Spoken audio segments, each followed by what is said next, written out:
dedicated to the most calamitous but loyal friend I have ever had. I was thinking about my old pal earlier and sputtered in my tea, recalling some of the scrapes he got into. He was an intelligent chap and extremely likable and very loyal. His problem that he was a walking disaster and always getting into the craziest scrapes. Hell knows how he managed it. One of my favorite memories was this time when we were wandering around town window shopping and chatting. He said he had to go into Boots Pharmacy to collect something.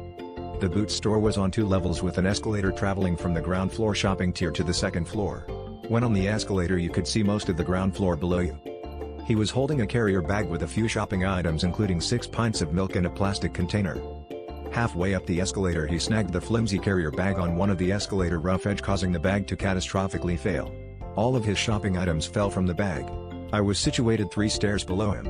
My eyes were fixated on this huge container of milk that had also fallen out of the torn bag. It bounced once, it bounced twice down the stairs. It did not bounce thrice.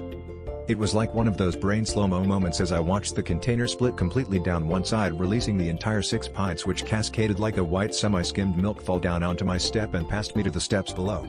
6 pints of milk is one hell of a lot of liquid to release so suddenly in a confined space. It was like a semi-skimmed tsunami washing down the steps and soaking into the workings of the escalator. I looked at my friend just about to laugh but abruptly stopped as a blue-white flash came from the sides of the escalator, accompanied with a loud crack and a bang. It was ridiculously loud. It was such a flash you could have mistaken it for lightning. The escalator ground to a stop and acrid black smoke was pouring from the insides of the stairs.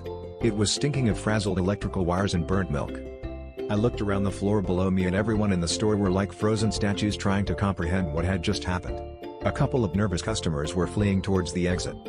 I took a look at my crestfallen comrade, with part of me wanting to put as much distance between us, to disown him. He looked pitiful, stood there scratching his head with a dripping ripped carrier bag in the other hand. This could only happen to him. I felt sorry for him. He looked like a defenseless little boy, stood there all forlorn, mouth gaping.